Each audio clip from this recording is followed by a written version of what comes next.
सुबह 10 बजे से लेकर 11 बजे के बीच में उपस्थित हूँ आप सबके सामने। आज जिनकी कुंडली लेकर के आया हूँ इनका नाम राधे कृष्ण है। मुल्ताई जगह से ये कुंडली आई है, छत्तीसगढ़ भिलाई से। मुल्ताई भी वही है ना, भिलाई छत्तीसगढ़ से ये कुंडली आई है। शुरू करते हैं आज का कार्यक्रम। कहीं नहीं जाना है, बिल्कुल बन के रहिएगा। कार्यक्रम के आरंभ में एक बड़ी अच्छी बात बताता हूं। हमेशा ही आप कोशिश ये करिए कि बोलने से ज्यादा सुना ज्यादा जाए। बोलिए कम, सुनिए ज्यादा। और चिंतन की प्रक्रिया हमेशा ही दिमाग में चलते रहने की आवश्यकता है।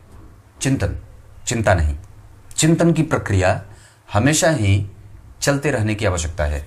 और किसकी? सवाल उठता है धन के लिए या पुत्र के लिए या फिर संपत्ति के लिए या फिर पद के लिए, किसी दूसरे को पछाड़ने के लिए या फिर किसी दूसरे के साथ अपने आसन को लगाने के लिए। इन सब के लिए नहीं। भगवान मेरे बगल में बैठे हैं और मुझे देख रहे हैं, मैं उनको हमेशा महसूस कर रहा हूं। ये सबसे बड़ा भाव होता है। इससे बड़ा भाव कुछ भी नहीं होता है। अपने साथ सन्निकट परमात्मा को याद करके उसको हमेशा महसूस करते रहना। ये मेरे निकट में बैठा है, ये मुझे देख रहा है।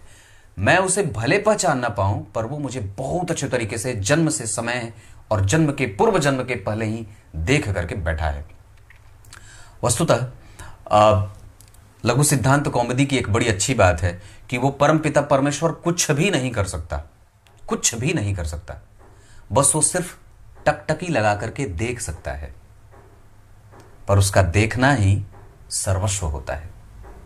शुरू करते हैं आज का कार्यक्रम। आइए, कहीं नहीं जाना है। ये तुला लग्न की कुंडली, इनके पिता ने इनकी कुंडली मुझे भेजी है और एक सवाल पूछा है, करियर कैसा है और धन कैसा है। और सबसे पहले अगर इस तरीके के कोई भी प्रश्न आपके लिए आते हो आपके सामने कुंडली के लिए, तो आपको सबसे पहले किसी भी जातक की कुंडली को देखने से पहले आपको सबसे पहले उस जातक की कुंडली के चंद्रमा का दर्शन करना चाहिए। वो चंद्रमा पूर्णेंदु है या काली है। इनकी कुंडली में चंद्रमा कृष्ण पक्ष के 9वीं तिथि का पूर्णेंदु तो नहीं बना है, पर खाली भी नहीं है। मतलब वो ऐसे ही उसी जगह पे स्थित है जहां उसको और भी थोड़ा अच्छा हो जाना चाहिए था। कृष्ण पक्ष के 9वीं तिथि के चंद्रमा शुभग्रह होते हैं और पापक ग्रह बनने वाले होते हैं। मतलब 9वीं के बाद जैसे ही 10वीं तिथि आएगी, जातक की कुंडली में चंद्रमा पापक हो जाएंगे और ये परेशानी के कारण बन सकते हैं। पर कृष्ण पक्ष के 9वीं तिथि तक के चंद्रमा शुभग्रह होते हैं। दक्षिणायन बहुत बढ़िया, श्रावण बहुत सुंदर, शनिवार थोड़ा दुखी और व्यक्ति को खिन्न बना देता है। वैसे एक बड़ी अच्छी बात यह है कि इनका जन्म भरणी नक्षत्र में हुआ है। व्यक्ति के जीवन में जो लोग भी आएंगे वो सब भरते जाएंगे।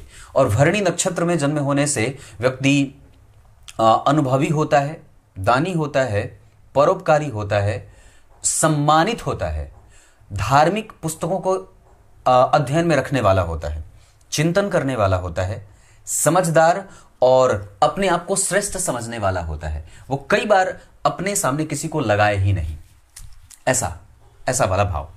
शूल योग क्षत्रिय वर्ण और मनुष्य गण के होने के कारण बड़े अच्छे तरीके से समझिएगा इत्मीनान से। शूल योग का अर्थ ही होता है हृदय में एक फांस लग जाए।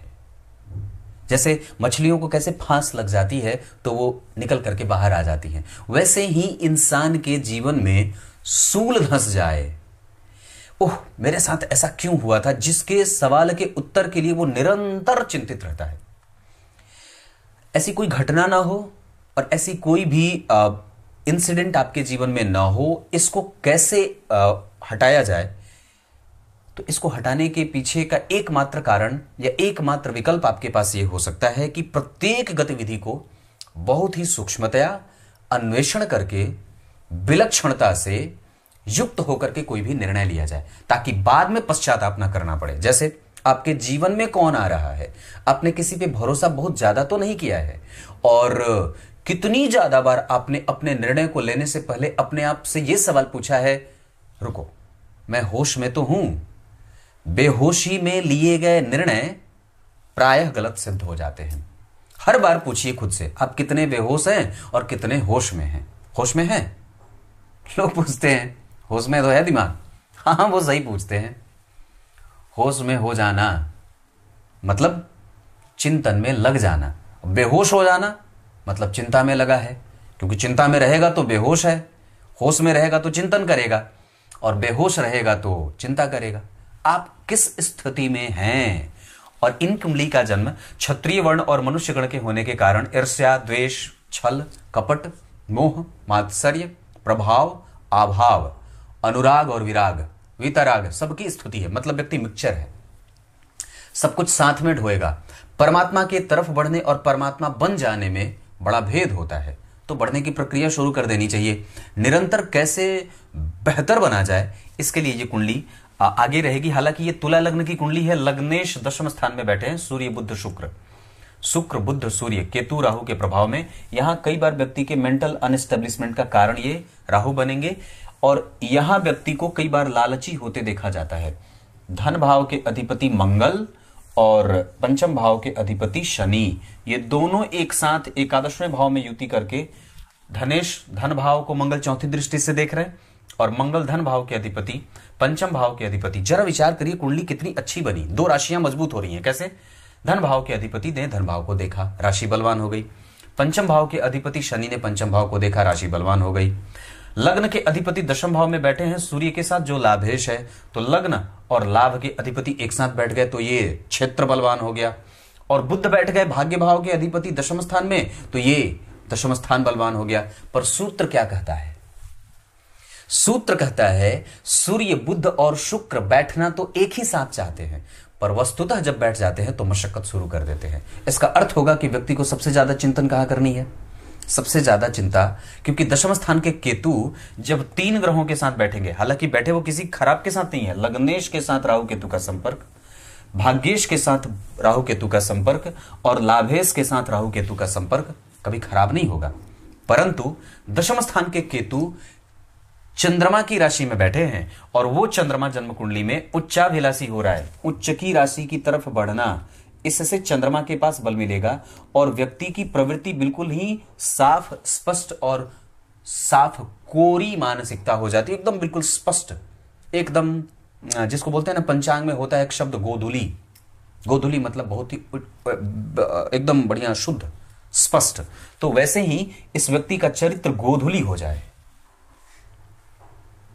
शुक्र से चंद्रमा केंद्र में, चंद्रमा से बुध केंद्र में, ये नेगेटिव होगा। चंद्रमा से बुध केंद्र में ठीक नहीं, मैंने इस पे कार्यक्रम बनाया था, आप जा करके वो थंबनेल चेक करिए। चंद्रमा से बुध कौन से भाव में बैठे हैं, ऐसा ही करके थंबनेल है। और चंद्रमा से सूर्य केंद्र में, ये भी बहुत अच्छा नहीं होता, या डिसीजन मेकिंग कैपेसिटी में ये दोनों ही चीजें कमजोर करती हैं। चंद्रमा से सूर्य केंद्र में, चंद्रमा से बुध केंद्र में।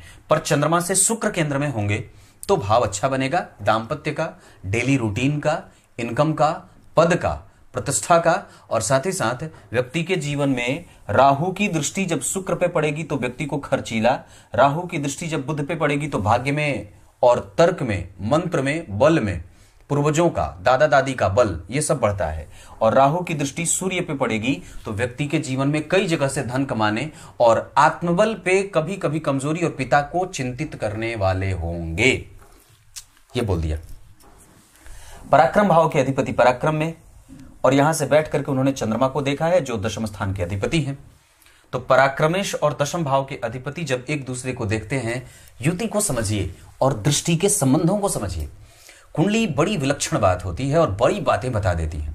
अगर जन्म कुंडली के, आपके भी कुंडली की बात कर रहा हूं, अगर जन्म कुंडली के तीसरे भाव के अधिपति दशम भाव के अधिपति को देख लेते हो तो व्यक्ति खुद के रोजगार पे भी चला जाता है। उसके पिता रोजगार प्रदान करने वाले, उसके दादा दादी भी बड़े उच्चस्थ होते हैं, पदासीन, पदारूढ़ और पद पे गतिमान होकर के पद पे ही गति करने वाले होते हैं। उनका पद कभी खत्म नहीं होता और उनका अपना ही काम इतना मजबूत होता है कि कितने लोगों को रोजगार मिल जाता है। शौकीन, मैटेरियल लेवल पे बहुत ही मजबूत, धन धान्य से युक्त, समाज में एक अलग प्रतिष्ठापन्न, कुलीन, भद्र और संपूर्ण परिवार की कुंडली बनेगी, क्योंकि मंगल इस भाव को देख रहे हैं, और इस भाव का सुख जो है, किसी भी भाव का चौथा भाव सुख होता है, तो चौथे भाव से जब युति शनि मंगल करेंगे तो यहां पे अब खराब नहीं होंगे। एकादशवें भाव में पापक ग्रह या क्रूर ग्रह की राशि का बनना एकादशवें भाव को बलवान बनाता है। एकादशवें भाव में धनेश और भाग्येश या पंचमेश बैठेंगे, एकादशवां भाव बलवान होगा।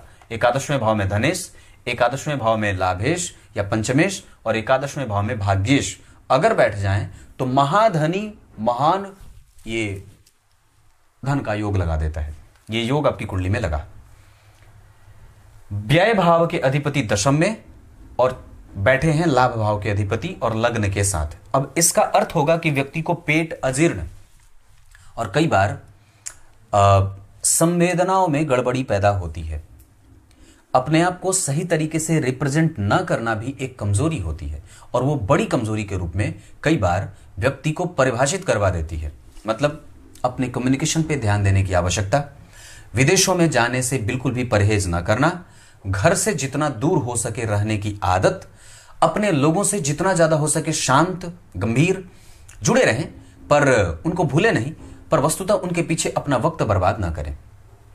भाग्य आपका ठीक है, आपका कम्युनिकेशन अच्छा है, वर्ल्ड वाइड बड़ी कंपनी के साथ, बड़े लोगों के साथ, और पुरोधा जो स्थापित जो लोग हैं समाज के, उनसे अपनी पहचान कैसे बनाई जाए, पैठ कैसे मजबूत की जाए, ये पिता को भी सोचना चाहिए और पुत्र को भी सोचना चाहिए।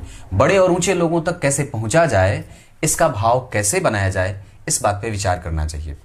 विदेशी धन कैसे आए, दूर का धन कैसे घर में आए, और दूरस्थ लोगों से कैसे संपर्क बनाया जाए, कम्युनिकेशन उनसे कैसे स्थापित करा जाए। पहले दूर के ऑर्डर को पूरा करने का बल होना चाहिए, नजदीक वाला कभी भी पूरा हो जाए। यह इस कुंडली की बात है। कई जगह से धन कमाना, पैतृक संपत्ति का योग, दादा दादी, माता पिता, भाई बहन, चाचा चाची, नाना नानी, इन सब का सुख और इन सब की संपूर्णता जातक के पास होती है। शनि और मंगल का एकादशवें भाव का बलवान बनाना, भाग्य भाव के अधिपति का केंद्र त्रिकोण और धर्म कर्माधिपति योग लगाना, और भाग्य भाव पे भाग्य के कारक गुरु की दृष्टि, और भाग्य भाव के अधिपति या भाग्य भाव के कारक का या भाग्य भाव से अगर गुरु का संबंध बन जाए। एक बड़ा अच्छा सूत्र बता देता हूं, याद आ गया। भाग्य भाव से अगर गुरु और सूर्य की संबंध की स्थिति बन जाए, जैसे भाग्य भाव के अधिपति बुध के साथ सूर्य बैठे और भाग्य भाव पे गुरु ने देखा, ये इस कुंडली की सबसे अच्छी बात है। ये भी है, भाग्य भाव से सूर्य और गुरु जुड़ जाएं, मतलब व्यक्ति का चरित्र दोहन में नहीं है, व्यक्ति के चिंतन अच्छे हैं, व्यक्ति की गंभीरता अच्छी है, जीवन के मूल्यों को समझने वाला है, और वो निश्चित रूप से बहुत बड़े लेवल पे दार्शनिक बनने की योग्यता रखता है। उसके जीवन में जीवन का दर्शन बड़ा ही सुरम्य होता है और वातावरण शांत रखने वाला, प्रवृत्ति अच्छी, और इसकी जितनी भी प्रशंसा मैं कुंडली की करूं वो कम हो जाएगी। मैंने हर बार यही, अभी 2-3 दिन पहले ही मैं सोच रहा था कि कुछ सूत्र अच्छा सा बता दूं। यही सूत्र मैं बताने वाला था कि भाग्य भाव से अगर, या भाग्य भाव के अधिपति के साथ अगर गुरु या सूर्य की स्थिति या युति बन जाए तो व्यक्ति कभी भी बुरे मार्गों पे जाने वाला नहीं होता है, और वो अपने करियर को लेकर के, अपने लोगों को लेकर के, अपने जीवन के पटरी को लेकर के बड़ा ही सजग होता है, और उसको लेकर के बहुत ही केयरफुल होता है। पद मिलेगा क्योंकि शुक्र यहां बैठे हैं, और नौकरी के योग, सरकार से संबंध ये मिलेगा। हालांकि सूर्य का प्रभाव यहां पे थोड़ा कमजोर हो रहा है, यहां भी सूर्य का प्रभाव यहां भी थोड़ा कमजोर है, राहु शनि मंगल के प्रभाव में है। पीछे चंद्रमा और बुध राहु बैठे हैं। कम्युनिकेशन तो ठीक है, तकिया भाव ठीक बन रहा है, शुक्र भी ठीक है, दाम्पत्य खराब नहीं होगा, और केतु की दृष्टि यहां पे बुध जन्म कुंडली में भाग्य भाव में चंद्रमा के साथ, जो कि इस अष्टमेश है। विवाह में और पत्नी कैसे घर से आ रही है, और साथ ही साथ उसको हड्डी की बीमारी तो नहीं है। और एक बात और बता दूं, यहां सूर्य नीच की राशि की तरफ बढ़ रहे हैं, गुरु मंगल के साथ बैठे हैं। मंगल और गुरु कौन है? भाग्य और 12वें और लग्न के अधिपति। इस वजह से यहां पे भी 12वें भाव के अधिपति का संबंध जन्म कुंडली में, मंगल की दृष्टि हर जगह धन के लिए ठीक है, पर व्ययी भी बना रही है। कई बार व्यक्ति को 43वें वर्ष के बाद बहुत अच्छा धन कमाते देखा जाता है। चंद्रमा जिस नक्षत्र में बैठे हैं, भरणी नक्षत्र में, व्यक्ति हमेशा ही संपूर्ण होता है। जिसके साथ भी इसके नाम जुड़ जाते हैं वो व्यक्ति तुरंत आगे बढ़ जाता है। सूर्य चारित्रिक रूप से मजबूत और सरकार का सहयोगी, सरकार के लिए काम करने वाला और नौकरी में पदासीन बनने वाला। साथ ही साथ व्यक्ति अच्छी संस्थाओं से शिक्षा प्राप्त करने के बाद अच्छी नौकरी पे जाता है। चंद्रमा के बाद मंगल, चंद्रमा के बारे में मैंने बताई, अवस्था दोनों की अच्छी है, सूर्य और चंद्रमा। मंगल भी ठीक बैठे हैं, पूर्वा फाल्गुनी के बैठे हैं और शुक्र जन्म कुंडली में पद देने वाले बन रहे हैं। हालांकि व्यक्ति व्ययी ना हो और गलत लोगों के संपर्क में ना हो, ये ऐसा होगा नहीं, पर मंगल की दशा में कई बार ये चीजें देखने को मिल सकती हैं। तुला लग्न की कुंडली के लिए मंगल बहुत अच्छे नहीं होते, तो मंगल की दशा में आलस्य ना करें, प्रमादी ना हो और एग्रेसिवनेस कम हो जाए। किसी को उत्तर देने से पहले थोड़े चिंतन की आवश्यकता होगी, घबराने की कोई बात विशेष नहीं है। पर एकादशवां भाव शनि मंगल से अगर युद्ध हो जाता है तो व्यक्ति लालची हो जाता है, ये मंगल की दशा में बढ़ेगी बात। बुध जिस स्थिति में बैठे हैं उसके आधार पर आपको तकनीक, आपको आजकल की जो वर्तमान शिक्षा पद्धति है, पद्धति को समझने वाला, कॉपी करने वाला, एनालिटिकल वे में काम करने वाला, चिंतन करके किसी भी प्रक्रिया को अंतिम तक, पूर्णाहुति तक पहुंचाने वाला और व्यापारिक दृष्टिकोण रख के किसी भी चीज को अंतिम स्थिति में एकदम लक्ष्य तक पहुंचा देने का लाभ प्राप्त करने वाला, ये बुध की दशा जातक की कुंडली के लिए भाग्येश हैं और 12वें भाव के अधिपति और इस कुंडली के लिए राजयोग कारक की भूमिका में होते हैं, अच्छे हैं। बुध की स्थिति आपकी कुंडली में कमजोर नहीं है। अब गणेश जी के मंत्रों का जप अगर करा जाए तो उससे बढ़िया बात कुछ नहीं हो सकती। गुरु जिस स्थिति में बैठे हैं उसके आधार पर वक्री हैं, पर हां वो आपको कम्युनिकेटिव बना रहे हैं और निश्चित रूप से उनके कारण आपका संचार अच्छा है, इंटरनेट का क्षेत्र अच्छा है और आपके फ्रेम अच्छे हैं। फ्रेंड नहीं बोल रहा, फ्रेम। आपकी जो प्रवृत्ति बनेगी वो बाद के लिए अच्छी बनेगी। आपका भाग्य बल अच्छा रहेगा, आपके प्रभाव की स्थिति कमजोर नहीं होगी और मंत्र बढ़िया है। डेली रूटीन ठीक रखिए। आपके जीवन में जो आपका छोटा समाज हो या बड़ा समाज हो वो दोनों ही अच्छा है। चंद्रमा के ऊपर गुरु का प्रभाव, ये बहुत बढ़िया बात होगी। राहु यहां कलह कई बार करेंगे, घर से दूर जाने के लिए बोल रहे हैं। शनि मंगल का प्रभाव है, इस वजह से कई बार व्यक्ति के पिता और व्यक्ति को गंभीर काम करते देखा जाता है, भारी काम, जैसे पहाड़, जमीन, जायदाद, हैवी मोटर व्हीकल्स, उनके पार्ट्स, भारी वस्तु, भारी सामान, पेट्रोलियम, डीजल इंडस्ट्री, पता नहीं बहुत सारे जो अत्याधुनिक काम हैं वो, नेटवर्क, मार्केटिंग, सामंजस्य, मैनेजमेंट, ये सब आता है, ये सब आता है। चावल, धान, गेहूं, सब, मतलब टोटल एक ऐसा काम जो गंभीर हो, जो बहुत भारी मात्रा के लिए जाना जाता है, ये काम आपकी कुंडली में बनता है। पर दशमांश कुंडली की स्थिति दशम भाव के लिए ठीक है, नवम भाव के लिए ठीक है, सप्तम भाव के लिए ठीक है, बुध के लिए भी ठीक है, मंगल के लिए भी ठीक है, क्योंकि मंगल हर जगह धन भाव से संबंध बनाते देखे जा रहे हैं। मंगल हर जगह धन भाव से संबंध बनाते देखे जा रहे हैं।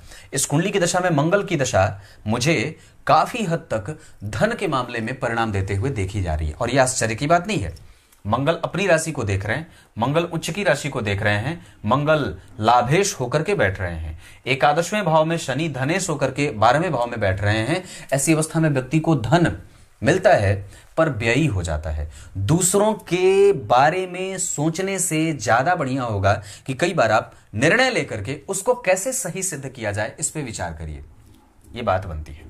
शुक्र आपकी कुंडली में ठीक बैठे हैं, अनुभवी और ब्राह्मणों का पूजक बना रहे हैं। शनि आपकी कुंडली में अनुभवी, गंभीर काम करने वाला और मंत्र दृष्टा, मंत्र पढ़ने वाला और गंभीर काम करके धन इकट्ठा करने वाला, कई जगह के लोगों से संपर्क साधने वाला और तात्कालिक रूप की बात को विचार न करके भविष्य की बातों में समझने वाला, भविष्य को देखने की क्षमता विकसित करने वाला, ये काम शनि कर रहे हैं। कम पैसों पर भी कैसे मैनेज करना है, ये काम शनि की दशा में समझ में आ जाएगी, आदि आदि चीजें। राहु क्रोध, उग्र, व्यग्र, चिंता और परेशानी, माता को बीमार, आदि आदि कर सकते हैं। बुध अस्त होंगे, 5 डिग्री के हैं, सूर्य उन्हें अस्त करेंगे, पर फिर भी व्यक्ति की बुद्धिमत्ता कमजोर नहीं होगी। सूर्य की जो स्थिति बन रही है उसके आधार पर मैं एक बात कह सकता हूं, सूर्य और बुध आपकी कुंडली में ठीक है, पर सूर्य को बल देने की आवश्यकता होगी। डिग्री के आधार पर वो जैसी अवस्था में बैठे हैं या जिस स्थिति में बैठे हैं, हालांकि दिग्बल क्षेत्र है उनका, कर्क राशि जल तत्व की राशि होती है और शुक्र और बुध के साथ बैठे हैं, तो शुक्र अष्टम भाव के भी तो अधिपति होते हैं। अष्टमेश जिसके साथ बैठ जाए, लग्नेश के साथ अगर अष्टमेश बैठ जाए, लग्नेश के साथ अगर 12वें भाव का अधिपति बैठ जाए तो थोड़ी बहुत परेशानी वो करता है। वैसे मैंने एक सूत्र बताया था कि 12वें भाव के अधिपति जहां बैठते हैं उसका परिणाम करते हैं, और वो उस भाव का परिणाम करते हैं जहां उनकी दूसरी राशि बन रही है। तो यहां बुध भाग्य भाव का परिणाम करेंगे और दशम भाव का परिणाम करेंगे, 12वें के परिणाम उनसे कम देखे आते जाएंगे। चंद्रमा बहुत बढ़िया 100% परिणाम करेंगे। मंगल को बल देने की आवश्यकता होगी, हनुमान चालीसा का पाठ नित्य प्रतिदिन करना चाहिए। बुध गणेश जी के मंत्रों का जप, इस कुंडली की आवश्यकता। गुरु शांत, गंभीर, धीर, स्थिर और मनन करके निर्णय देने वाला। जल्दबाजी में गुरु की दशा में कोई भी निर्णय ना लिया जाए, नहीं तो प्रतियोगिता बढ़ जाएगी। शुक्र ठीक है, शनि बहुत अच्छे, राहु और केतु आपकी कुंडली में सामान्यतया अच्छे परिणाम देंगे। अब मैं दशाओं पे आता हूं। आपकी कुंडली में सूर्य और शुक्र, चंद्रमा, मंगल, इन सबकी दशा अच्छी जाएगी। मंगल की दशा में धन मिलेगा। सूर्य की दशा अभी चलेगी 2024 के अप्रैल से। आपकी कुंडली के लिए लाभेश होते हैं। रक्त चंदन की माला सूर्य को अर्पित करना चाहिए, स्वयं धारण करिए और भगवान सूर्य को बड़ी प्रसन्नता मिलती है। कनेर के पुष्प की माला रविवार को भगवान सूर्य को अर्पित करिए। रविवार को नमक बिल्कुल बंद करिए। गाय के गोबर से अगर हो सके तो चौका लीपा करिए और उस पे भगवान विष्णु की प्रतिमा रख के केले के पूजन से सत्यनारायण भगवान की कथा अवश्य कहनानी चाहिए। इस कुंडली के आधार पर चतुर्थी का व्रत बहुत आवश्यक होगा। गणेश चतुर्थी का व्रत इस कुंडली के लिए बहुत आवश्यक बात होगी, जिससे भाग्य को बल मिलेगा। अगर कभी रत्न कुछ पहनना होगा तो भाग्येश बुद्ध का रत्न और लाभेश सूर्य का रत्न बहुत बढ़िया रहेगा। इस कुंडली के लिए 5 तारीख बहुत अच्छी, शुक्र और शनिवार का दिन बहुत अच्छा, दक्षिण की दिशा और पूर्व की दिशा बहुत अच्छी रहेगी। इस कुंडली में मैं एक बात और भी बता दूं, गुरु वक्री हैं, इस वजह से वो कम्युनिकेशन देंगे और एजुकेशन बहुत अच्छी रहेगी। आपके पैतृक संपत्ति और पिता दादा का सुख इस कुंडली में बहुत अच्छा है। भाग्य का बल है। माता धार्मिक होंगी, पिता थोड़े शौकीन होंगे, छोटे भाई बहनों का सुख बहुत अच्छा देख रहा हूं। 11वां भाव बली है, बड़े भाई बहनों से बच के रहिएगा। और सिंह राशि वालों से, वृषभ राशि वालों से, मीन राशि वालों से, धनु राशि वालों से बच के रहना चाहिए। मंगल ठीक बैठे हैं, मैं उसे कमजोर नहीं कहूंगा, चतुर्थ भाव के अधिपति के साथ बैठा है और सप्तमेश। इस कुंडली में पंचम और सप्तम के अधिपति की युति अगर हो रही है तो कहीं ना कहीं से कुछ ना कुछ तो मिल जाएगा। चतुर्थ भाव में बैठे हैं गुरु अपने राशि से, तो 6वां भाव भी ठीक है और व्यक्ति को प्रतियोगिता और नौकरी में बल देने की स्थिति गुरु की दशा में या गुरु के अंतर प्रत्यंतर में। बुध की दशा में बड़ा काम, चंद्रमा की दशा में परिवर्तन, चंद्रमा की दशा में लाभ, चंद्रमा की दशा में पद प्राप्ति, चंद्रमा की दशा में और बुध की दशा में, चंद्रमा की दशा में मंगल, चंद्रमा की दशा में शनि, चंद्रमा की दशा में गुरु, ये सब लाभान्वित करने वाले। सूर्य की दशा में बुध, सूर्य की दशा में चंद्रमा, सूर्य की दशा में शुक्र, सूर्य की दशा में शनि, ये सब अच्छे होंगे। मंगल की दशा में बुध, मंगल की दशा में चंद्रमा, मंगल की दशा में गुरु, मंगल की दशा में शनि, मंगल की दशा में, ये सब दशाएं अच्छी रहेंगी। एक बात और बताता हूं, परेशानी बुध में शुक्र, बुध में शुक्र, शुक्र में बुध, बुध में गुरु, गुरु में बुध, बुध में मंगल, बुध में गुरु, ये सब बुध वाली जो दशा होगी, मंगल में बुध, मंगल में शुक्र, मंगल में गुरु, ये सब कुछ दशाएं कमजोर रहने वाली हो सकती है। कोई भी बड़ा काम करना होगा, बुध की दशा बहुत अच्छी रहेगी, शनि की दशा बहुत अच्छी रहेगी। तुला लग्न की कुंडली के लिए लग्न 0 डिग्री का नहीं बना है, 9 डिग्री का बना है, उत्तरोत्तर बल की तरफ जा रहा है। लग्न स्वाति का बना है तो व्यक्ति चिरायु है। शनि का प्रभाव लग्न पे उच्च की दृष्टि का जाना, ये बहुत बढ़िया, अनुभवी, संपन्न और गंभीर। शनि की दृष्टि संतान, पुत्र, पिता, माता और कुटुंब, धन, मान, पद, प्रतिष्ठा, ये सब देने वाली। और शनि की दृष्टि अष्टम भाव पे, शुक्र जन्म कुंडली में केंद्र में, अष्टमेश जहां बैठते हैं थोड़ी परेशानी देते हैं, लेकिन शनि की दृष्टि अष्टम भाव पे व्यक्ति को रिसर्चर और फुल्ली बहुत अच्छा कंसंट्रेशन के साथ व्यक्ति को आगे बढ़ाने वाली बन जाती है। कुछ इसी तरीके से आज के कार्यक्रम का समापन करते हैं।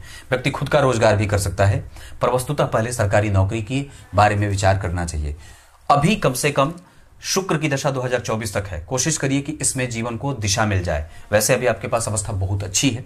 मैं समझता हूं कि सूर्य की दशा में पेट का ख्याल रखिएगा। सूर्य की दशा में पिता के अपने स्वास्थ्य पे ध्यान रखने की आवश्यकता है। हड्डी और रक्त बीमारियां परेशान कर सकती हैं। वस्तुतः सूर्य के ऊपर राहु का प्रभाव है और सूर्य के ऊपर चंद्रमा के केंद्र में होने का प्रभाव है। ये दोनों ही चीजें सूर्य को प्रभावित करेंगी, जिसके कारण व्यक्ति के काम थोड़े गड़बड़ होंगे। हालांकि उस समय भी व्यक्ति को कुछ न कुछ मिल जाएगा। लाभ भाव के अधिपति दशम में बैठते हैं तो महाभाग्यशाली योग लगाते हैं। लग्न के अधिपति दशम में बैठते हैं तो लक्ष्मी संपन्न योग लगाते हैं। धन भाव के अधिपति का धन को देखना, पंचमेश के साथ युति करना, महाधनी योग। तृतीय भाव के अधिपति का स्वग्रही होकर के भाग्य को देखना, लाभ को देखना और सप्तम को देखना। कहीं पे भी दृष्टि खराब नहीं, यहां थोड़ी कमजोर, पर भाग्य का कारक होकर के अगर देख रहा है तो खराब कभी भी नहीं होगा। चतुर्थ भाव के अधिपति का एकादश में महालक्ष्मी संपन्न योग। पंचम का अधिपति पंचम को देखे, कई जगह से धन, शेयर, सट्टेबाजी, लॉटरी और गंभीर क्षेत्र से धन कमाने का योग। छठवें भाव के अधिपति केंद्र में अपने भाव से संतान शिक्षित, संतति बुद्धिमान हो और व्यक्ति स्वयं भी बुद्धिमान होता है। नौकरी, पद और प्रतिष्ठा में और साहस में, बल में, धैर्य में कमी नहीं। सातवें भाव के अधिपति भाव से पंचमस्त, बहुत बढ़िया। आठवें भाव के अधिपति भाव से तृतीयस्थ, बहुत बढ़िया नहीं, और इस वजह से कई बार करियर पे ओरिएंटेशन बढ़ानी होगी। अष्टम के बाद नवम भाव के अधिपति दशम में, धर्म है और धर्म के साथ साथ शास्त्र भी है। दशम भाव के अधिपति पंचम में, अपने भाव से 4 घर आगे सप्तम में, ये बहुत अच्छी बात। हालांकि चंद्रमा से बुध का केंद्र में होना थोड़ा ठीक नहीं होता। चंद्रमा और बुध, चंद्रमा और सूर्य, चंद्रमा और शुक्र, तीनों ही दशाओं में, चंद्रमा में बुध और सूर्य वाली दशा में सावधान रहने की आवश्यकता होगी, निर्णयों को लेकर के और परिणाम को भुगतने को लेकर के। दशम भाव ठीक है, एकादशवां भाव बहुत अच्छा, 12वां भाव ठीक ठाक, उतना बढ़िया नहीं। हालांकि वो अच्छी बात है कि कम से कम लग्न पे उनकी दृष्टि नहीं है, देख लेते तो खराब हो जाती। 12वें भाव के अधिपति जहां देखेंगे उसको कष्ट देंगे। माता का स्वास्थ्य स्नायु मंडल का प्रतीक होता है। माता के साथ संबंधों को और भी ज्यादा बेहतर बनाइए। बड़े भाई बहन अगर हैं, चाचा चाची, ताया ताऊ के लड़के, उनके साथ और भी संबंधों को गहराई देने की आवश्यकता है। क्लियर है? अभी सूर्य की दशा के बाद चंद्रमा आएंगे। चंद्रमा की दशा आपकी कुंडली में अच्छी जाएगी। मंगल की दशा धनदायक होगी।